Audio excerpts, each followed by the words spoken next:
एक कविता मैं आपको सुनाना चाहता हूं। अब अंत हो तो दूसरे तरीके से हो, साहित्यिक तरीके से हो, जैसा होना चाहिए।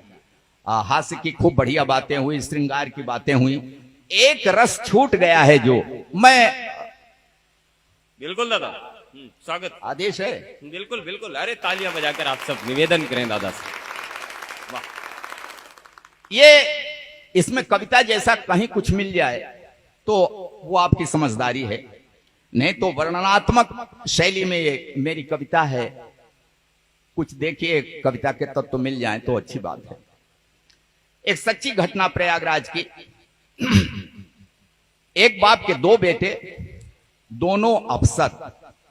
देखिए इस कविता को जेब में रख के ले जाइएगा, इसलिए सुना रहा हूं। यह मिशन की कविता है और इसमें थोड़ा सा उठिए नहीं, बस 4 मिनट में सुनाता हूं, सुनिएगा।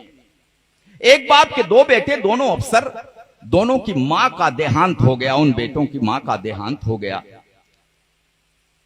13वीं बीती। 13वीं के दूसरे दिन दोनों बेटों ने बाप से कहा। तब बाप ने जो उत्तर दिया, बाप के मुंह से जो शब्द निकले, जो बातें निकली, मैं वो आपको सुना रहा हूं। एक बार ताली बजा करके बस शांति बनाइएगा। बाप ने कहा कि खेत बाग घर बेच दूं, चलकर रहूं तुम्हारे साथ शहर में। 1 महीना छोटे के घर, 1 महीना बड़े के घर में। भले अफसर हैं बेटे, बंटवारा बाप का इसी तरह से होता है। तब बाप ने कहा कि खेत बाग घर बेच दूं, चलकर रहूं तुम्हारे साथ शहर में। 1 महीना छोटे के घर, 1 महीना बड़े के घर में। ठीक कह रहे हो मेरे बेटों, समझ में मुझसे बढ़कर हो तुम। मैं किसान अनपढ़ गंवार हूं, पढ़े लिखे हो अफसर हो तुम। कांधा अपनी मां की अर्थी को न दे सके, इसका गम है। नहीं आए थे जिस दिन दाह संस्कार हुआ। तब कहा बाप ने कि कांधा अपनी मां की अर्थी को न दे सके, इसका गम है। लेकिन 13वीं पर आए, ये एहसान क्या मुझ पे कम है? क्या बतलाएं, हमने तुमको कितने नाजों से पाला था।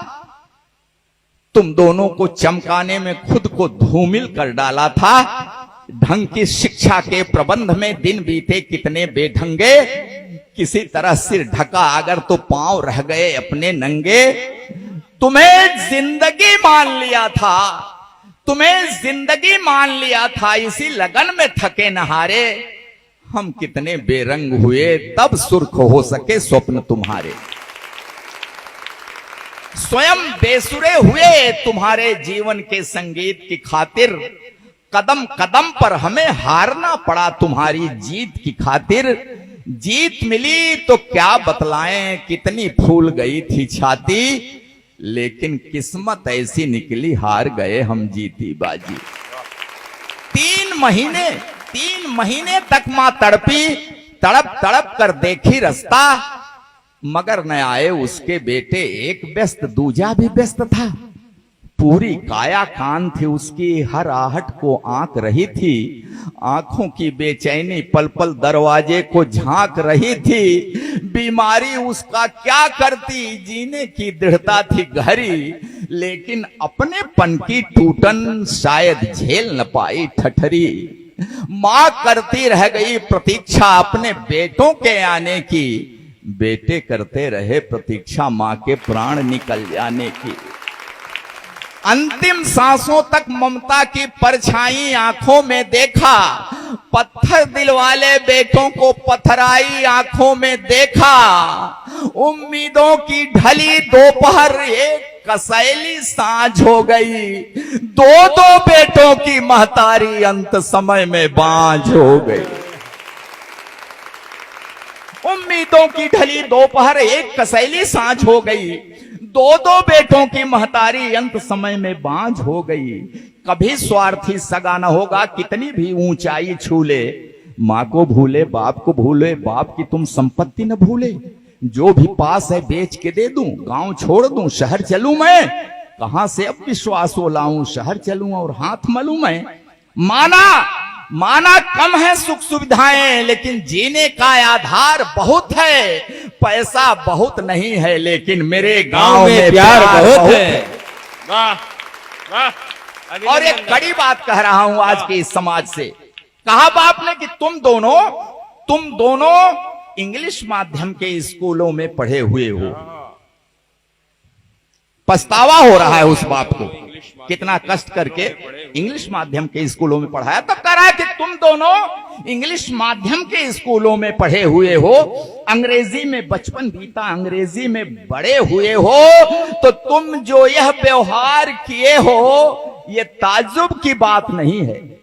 तुम जो यह बर्ताव किए हो ये ताज्जुब की बात नहीं है, क्योंकि अंग्रेजी की किसी किताब में श्रवण कुमार का पाठ नहीं है।